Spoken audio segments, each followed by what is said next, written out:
Good morning, everybody. I'm excited. I'm excited. It's a beautiful morning, and this is the first video that I'm probably going to make. Okay, I have a really important advice that I really, really want to get to the smaller companies. I know my name is Michael Hodges. I'm with Program Design Technologies. I am a business analyst. And the message that I really want to portray out to you guys is that a lot of the larger companies, you have contracts that guarantee that any work that's done by the marketing company is yours. So at the time that you decide to change a marketing company, the work that's been done, the listings, any kind of social media, you just carry it on to yourself. You could do it in-house, or you turn around and hire another marketing company. But there's a really not very ethical trick that some of these companies that call you over the phone do in order to keep you kind of captive. And this is not fair. We've talked to a lot of customers. We've helped a lot of customers save their Google listing. What they do is a lot of these companies that are local companies, I don't want to mention names, but you probably know who I'm talking about. When you contract them, they will make the Google listing for you, the Google My Business. And they won't tell you there's a username and password in an email because they make it within their Google business, your listing. And what happens is that all the money that you invest, sometimes you do paid search, all the SEO work that they've done, it builds up this Google listing, giving it a better domain authority. And then all of a sudden you hit a plateau and you decide, you say, hey, maybe this marketing company is not working for me. I'm going to try somebody else. And when you go to cancel, you find out that you're going to lose the Google listing. They will not give you the rights. They won't pass you the passwords. They'll say that that's part of the work that they do. And that's not true. Actually, you own the Google listing. When you hire, especially these companies over the phone, make sure that you get the username and password of the Google listing they create. And within the Google listing console, the Google My Business console, you can set them as administrators of the Google listing. What happens then? That all the reviews you get, the domain authority, all the money you've invested to build this listing and get a better ranking, at the time that you would like to change the marketing company, what will happen is that you can take them off as an administrator. A lot of these companies will try not to have you have control over the listing because this way they have you captive. The day you cancel, they're going to go ahead and say, nope, because you got to pay us in order to do it. That is not true.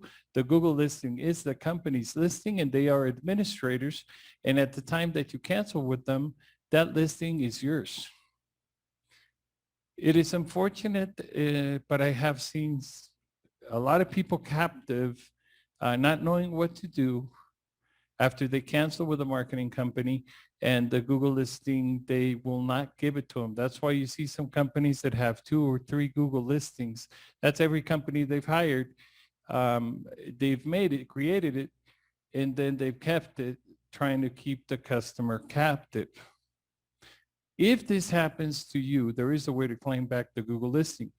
You go in within Google My Business. When you're making the listing, there's a place there where it allows you to select the one you already have. Google will then verify. Sometimes they'll ask you for the company license or the permit in order for Google to verify that it's yours, and they will give it back to you. So when you contract a marketing company, especially the ones that are on over the phone, make sure you keep control of the email, you keep control of the username and password, and you're going to put them as an administrator. This way, anytime the company stops doing what they're doing, what they're saying, you just take them out of the Google My Business and you do the same thing with the next company you hire.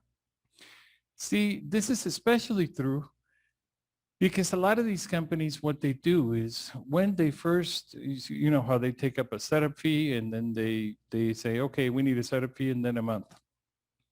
Then you hit the first month and you start getting some good numbers. You start getting calls.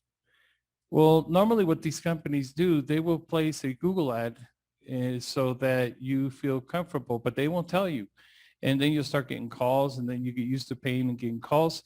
And then they'll stop paying the Google ad and then the calls drop. And then they'll say, oh, it's because you need to do something else. Or they'll say, oh, it's just, you know, you need to wait till it grows. But reality, they just put a Google ad for so many days so that you felt like you're getting your money's worth. It's funny because I've seen some of these companies, every time somebody complained, they would place a Google ad and then they'd get calls again. And then they'd stop paying the Google ad. So real important, please, when you hire a marketing company, they are administrators of your Google listing, not the owners of the Google listing. So do not let them kidnap you or force you into paying a contract unless you're happy with them. But always keep control of your username and password. Well, I thank you for your time. My name is Michael Hodges. My number is 1-845-470-0217. You can hit extension 1. If you have any questions, no cost. I would gladly advise you and be looking forward to see you again in the next video. Thanks.